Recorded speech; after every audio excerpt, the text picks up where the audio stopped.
চেষ্টা করেছে, তারা এক বাক্যে বলে দিয়েছে, শোনো, বিশ্বের জমিনে নবীর মতো কেউ হবে না। আমি মাইকেল এইচ হার্টের কথা বলছিলাম, মনে আছে? প্রথম দিকে বলেছিলাম না?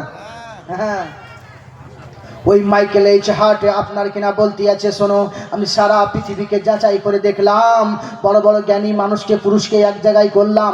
আমি একজন খ্রিস্টান ব্যক্তি, আমি জায়গায় জায়গায় রিসার্চ করে দেখলাম, যার আদর্শ সবচেয়ে বেশি দামে পেয়েছি ওইটা হলো আমিনার লাল, জানাবে মোহাম্মদুর রাসূলুল্লাহ। তার মতো কেউ হয়নি, হবে না। বলে তার আদর্শ আর কেমন হবে? বলে তবে শোনো, তাকে যদি কেউ একবার দেখে তার প্রেমে পড়ে যাবে। বলে কেমন করে? বাসুদেবাঙ্গারা গীতি পুণ্য গন্ধা লিস্পারসাম, তেনার শরীরটা এত সুগন্ধময় খুশবু হবে, তাকে দেখে মানুষ তার মন সৌরভ হয়ে যাবে, প্রেমে পড়ে যাবে, আক্রোশিত হয়ে যাবে, তার প্রেমে দিবানা হয়ে যাবে, মানুষ তার কাছে পৌঁছে যাবে। বলে কেমন করে?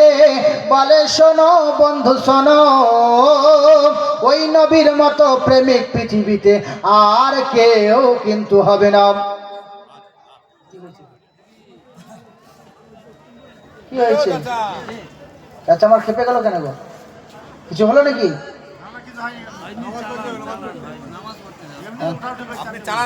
চাচা রেগে গেল নাকি গো? এটা রাগেন না বাবা। হ্যাঁ, আসলে কি জানেন, ওনার আওয়াজ যখন আমার কানের কাছে চলে আসছে তখন বুঝি কিছু হয়ে গেল নাকি, তাই না? একবার হাত উঠিয়ে বলেন আল্লাহু আকবার। এইবারে ভিতরে প্রবেশ করুন। আহারে নবীর আদর্শ এত সুন্দর। বলে তবে আরো ভিতরে প্রবেশ করো। নবীর কারণেই তো সব, নবীর জন্যই তো সব। নবীর সুগন্ধময় খুশবুর কথা বলতে আছো, তো নবীর সুগন্ধময় খুশবুর কথা যদি শুনতে হয় একটুকু ভিতরে প্রবেশ করুন। আমার নবীকে যদি কেউ খোঁজার জন্য আসতো, নবীর উম্মে সালমা বলতে আছেন, আমার নবীর স্ত্রীর মধ্যে একজন স্ত্রী উম্মে সালমা বলতে আছেন, শোনো, আমি আপনার কিনা কাচের বোতলে সিসাতে নবীর পাসিনাকে ভরে ভরে রাখতাম। বলে কেন রাখতেন? বলে যখন কেউ চাওয়ার জন্য, খুশবু চাওয়ার জন্য আমার কাছে আসতো, আমার নবীর ঘাম মোবারক দিতাম এবং তারা বিবাহেতে নিয়ে গিয়ে বাচ্চাদের শরীরে মাখিয়ে দিত। তাই তো বলেন আপনার কিনা নবীর পাসিনা এত পাওয়ার। আপনার কিনা যে বাড়িতে বিবাহ হতো, যে বাড়িতে কোনো খুশির অনুষ্ঠান হতো, আমার নবীর পাসিনা লোকে চাওয়ার জন্য আসতেন। আর আসার পরে নবীর পাসিনা নিয়ে যাওয়ার পরে আদবের সঙ্গে সকলেই মেখে বলতো, শোনো, এই এমন একটা খুশবু আমরা যদি লাগাই আমাদের সন্তানেরাও খুশবুদার হবে। শুধু তাই নয়, শোনো, আমার ছেলেরা যদি মুহাম্মাদের কাছে আদর্শ শিখতে যায় তাও আমার ছেলেরা কামিয়াব হবে। আমার ছেলে যদি মুহাম্মাদের নাম শুনে আপনার কিনা চলে, মুহাম্মাদের কাছে সবাই বলতো, শোনো, পাড়াতে যখন আমার নবীর কথা এলো, বাল্য বয়সে আমার নবী কোনোদিন খেলাধুলা করেননি, সব সময় উম্মতির খেয়ালে ছিল। তবে উম্মতি কেন নবীর খেয়াল থাকবে না? উম্মতিকে জানা দরকার, যে তোমার ভালো করবে তার ভালো করো, যে তোমাকে মনে করবে তাকে তুমি মনে করো, যে তোমার পাশে দাঁড়ায় না তারও তোমাকে পাশে দাঁড়াতে হবে। সে আদর্শ আমার নবী শিখিয়ে দিলেন। যদি তোমাকে কেউ গালি দেয় তাকে মোহাব্বতের কথা শিখিয়ে তাকে গালি মুক্ত করো, এটা তোমার জরুরি। বলে হ্যাঁ বাবা, তবে কেমন করে? আমার নবী বাল্য বয়সে আমার নবী আপনার কিনা মা আমিনার কাছে হইতে আপনার কিনা পাড়ার সকল ছেলেরা বলে, ওগো মা আমিনা, তোমার লালকে দাও না মা, গিয়ে আমরা খানি খেলি। জঙ্গলে আপনার কিনা দূরে গিয়ে বালির আচ্ছা চড়ে যেয়ে খেলবো, বালির ঘর বানাবো, মাটি দিয়ে ঘর বানাবো, ওখানে আমরা খেলবো। মা তোমার লাল থাকবে, কোনো কষ্ট দেব না মা, আর তোমায় আঘাত নিতে হবে না। তবে শোনো মা গো, তোমার লাল থাকবে, আমরা কষ্ট দেব না, তোমার লালের কথা মতো চলবো। বলে ঠিক আছে যাও।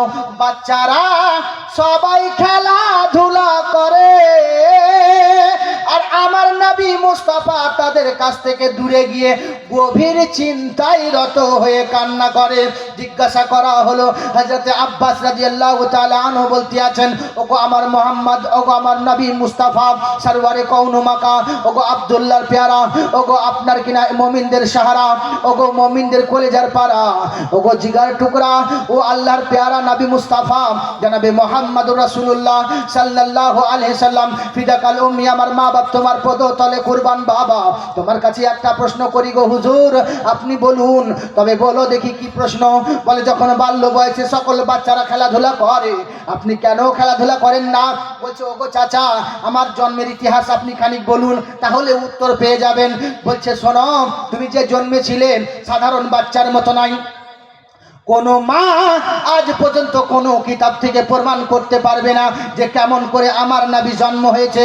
এত আলো হয়েছে, এত উজ্জ্বল হয়ে গেছিল, আলোতে ভরপুর ঘর। হযরতে আমেনা আলোর বাহানায় চোখ মুছে নিয়েছে, চোখটা খুলে দেখে নবী মুস্তাফা সামনে হাজির। কেমন করে হয়েছে এই প্রমাণ কোনো মায়ের বেটা দিতে পারবে না। আর যদি নিজে থেকে দিতে যায় তাহলে মুসলমানও থাকবে না। যেমন পুশিদা আছে আলিফ লাম মিম, তেমন গোপন আছে আমার নবীর সম্মান কেমন করে এসেছে জমিন।